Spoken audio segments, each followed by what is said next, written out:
Hello everyone and welcome to the Mercedes CLA.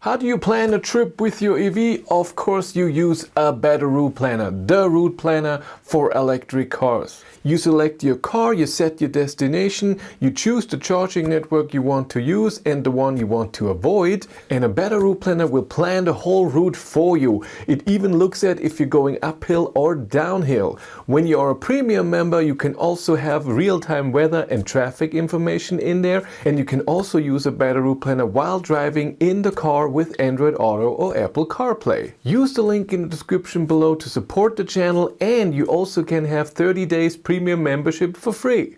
I want to get through all the information that I have about the Mercedes CLA. Since Mercedes doesn't give me any cars, I thought I'd make a little video about the CLA of all the information that I found about the car. Let's start with the size. It's 470 centimeters long, 147 centimeters tall, and the wheelbase is almost 2.80 meters.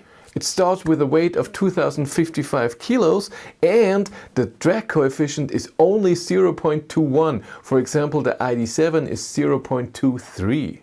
The battery, 800 volt system, 85 kilowatt hours, can charge AC with 11 kilowatt, DC with up to 320 kilowatt, 10 to 80% should take around 22 minutes. Mercedes says 325 kilometers of range can be charged into the battery in 10 minutes. The car is prepared for bidirectional charging, vehicle to grid and vehicle to load, and right now you cannot charge at 400 volt chargers. That means the old triple chargers that have CCS, CHAdeMO and Type 2 and also Tesla superchargers. But in the near future you can also have the option to buy a DC to DC converter and then you can charge at those chargers as well.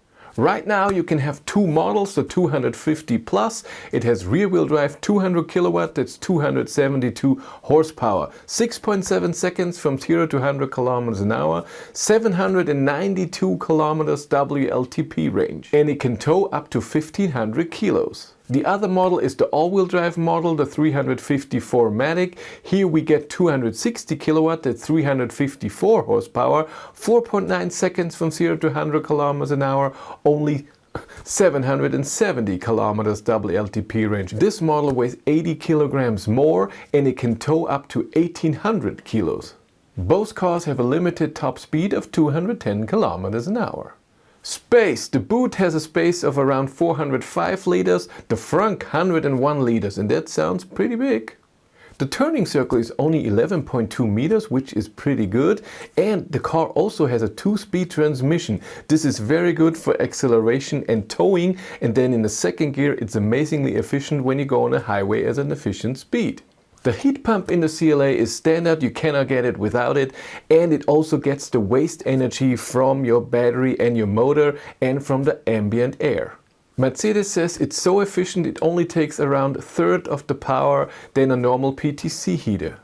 The Regen. The car has a one-box brake system. Almost all braking is done by recuperation, up to 200 kilowatt of regenerative braking, which is amazing. And we also have 4 different modes that you can adjust with the pedal shifters.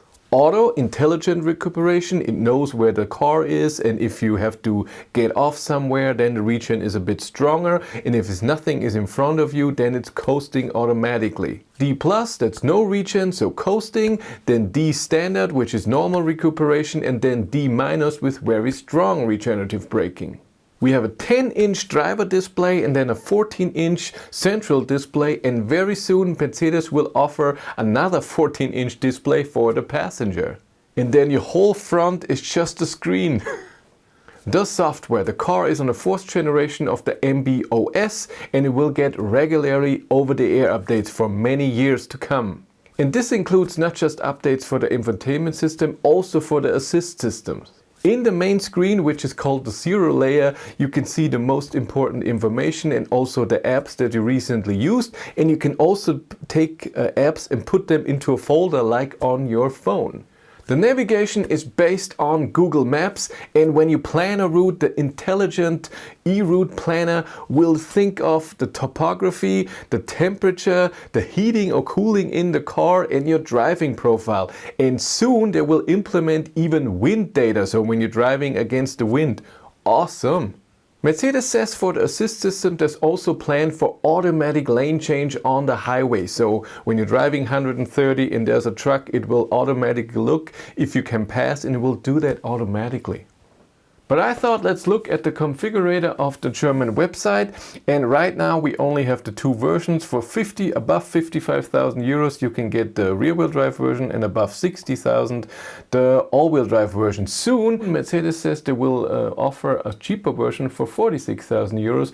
Most likely it will be a smaller battery. But let's get in. We can have the start package. It has Advanced Plus package with digital extras, like the keyless go, where you can get into the car without having to unlock, or with a lock also, and the assist system, stuff like this, park assist, which is memory package for the seat, and smartphone integration. We of course need that, that's important. Hello. Then the AMG edition, which most looks like it's just design thing, 19-inch wheels and stuff like this. Automatically it comes with 17-inch wheels, which is very interesting. But we go on. We have the AMG line then with 18-inch wheels and a bit of carbon look. This is all sports seats. And we have the night package, which has 18-inch wheels also, and a special glass that's great for heat, so it doesn't get too warm in the car. We don't need that, that's right. Then we have advanced package with digital extras. We have it Plus and the premium package. What do they all have? Right now we have this, where is it? It can be memory package, climate for 2 zones.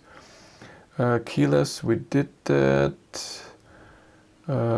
Digital extra, MBUX entertainment for 3 years. Okay.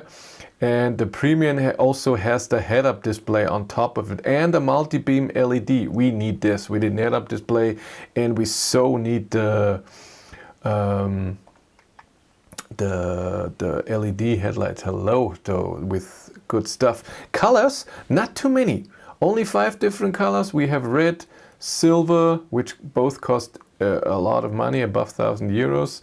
There was more gray, not silver. Black, blue, and then the free one is black, and for white you get for 372. I would choose the red. It's really nice. Wheels, we have a lot of different wheels. So 17-inch with those rims is standard. Then you have 4 different versions for 18-inch and 3 different versions for the 19-inch. These look pretty good. Or these? Nah, I think these. Take these. Then we have we can have the sport tires. We don't want that in winter tires. Light, we already set the multi-beam LED with intelligent light and cornering light. That's awesome, adaptive. High beam assist, of course. That's a good looking car. Then you can have the panoramic roof. I'm not a fan of that. And you can do that the rear windows are tinted, and also better for the summer. Let's take those. We want that. Whatever you have, then you can have your a tow hook if you need that. I don't need that. Then interior, it can be vegan leather in this, and when you see that, the only thing that changes is here. It's no, we want the bright one. I was wrong, sorry. And this looks just great. I like that. And then you can have a real leather as well. We don't want that. Then the seats can be the normal seats and can be with massage function. I want massage, and it's okay. 50 euros more for the massage. That's nice. And then this here in the middle, on this here on the left here, can be aluminum or little wood. and I want that. That looks good. And then steering wheel can be, I don't see the difference. Okay, and then interior stuff, seated steering wheel for 300, heated steering wheel, not seated, for it's 309 euros. I want that. Then this is just helpers, we don't need that. Multimedia, we can have the AR for, but it's not for the head-up display, it's for the middle screen. I don't need this then. And assist system, we can have the assist package with steering assist and a lane change assist. We need that, because otherwise it doesn't do that. And then the parking assist, I don't need that, so that it parks itself. That's so not my thing. Then we have safety and charging, and then we're done. So we get to a price of 64,400 euros. That's, I think, for a Mercedes, and what it can do, 800 volt system and a really great charging and amazing range, is really a good price. I mean, my ID7, if I spec it in that similar way, and I cannot choose that much as I can here, I get to 63,000 euros as well. So this is really something cool. So I hope I can drive the car in the future and say if it's really as premium as I think it is, if it drives really nice. 200 kilowatt is a bit less power than my ID7. We have to see how that is. Number wise, it's almost the same. I think my ID7 does 6.5 seconds and the 6.7. It's fine, but it's a really, really cool car. I like it. If you want to follow me on Instagram, BatteryLife1, and if you want to support the channel, there's a Patreon link in the description below. And here on YouTube, there's also channel membership. And if you want to know what's happening behind the scenes, I have a third YouTube channel, Behind the Battery. But that's it for me. Thank you much for watching. Have a great day and take care. Bye.